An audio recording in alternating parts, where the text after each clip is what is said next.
నితిన్ గారు last cinema release అయిన టైంలో రాబిన్హుడ్ టైంలో రెండు రిలీజులు ఉన్నాయి. మ్యాడ్ 2 ఒకటి, రాబిన్హుడ్ ఒకటి.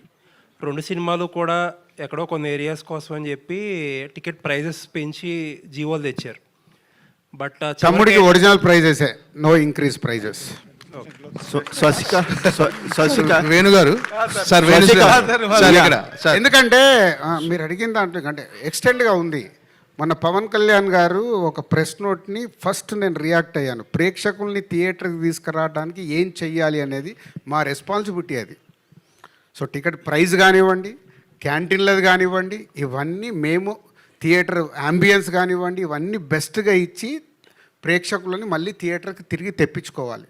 దానికి ఎక్కడ టికెట్ రేట్లు పెంచడం కానీ అలాంటిది ఏమీ ఉండదు. అంతే నార్మల్ ప్రైస్లో. అండ్ ఇంకొకటి ఏంటంటే రాజు గారు, ఆ టికెట్ ప్రైస్ హైక్ వల్ల ఎంత యాడ్ అవుతుందో మీకు తెలియదు కానీ నాకు.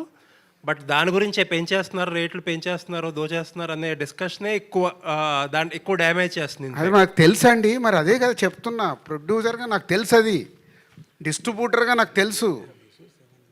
నేను ఇందాక చెప్పింది అదే కదా. బట్ మా చుట్టూ ఉండే డిఫరెంట్ సిచ్యువేషన్స్ వల్ల ఒక సినిమా కానీ ఇంకో సినిమా, నా ఓపెనింగ్ ఎంత వచ్చిందని ఇంకొకరు ఓపెనింగ్ ఎంత, ఇవన్నీ మార్పు రావాలనే కదా నేను ప్రయత్నం చేస్తున్నాను చెప్తున్నా. నా ప్రయత్నాన్ని మీరు హర్షిస్తూ దీని మీద రాయండి రేపటి నుంచి ఆర్టికల్స్. ఓకే, ఎన్ని వీలైతే ఆర్టికల్స్ దీని మీద రాయండి, మార్పు కావాలి అని.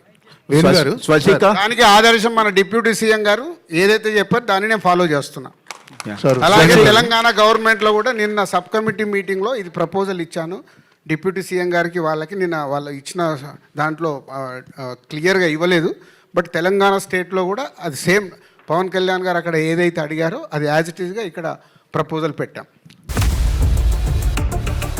ఇండియా పాకిస్తాన్ తాజా అప్డేట్స్ కోసం డౌన్లోడ్ చేసుకోండి RTV లైవ్ యాప్.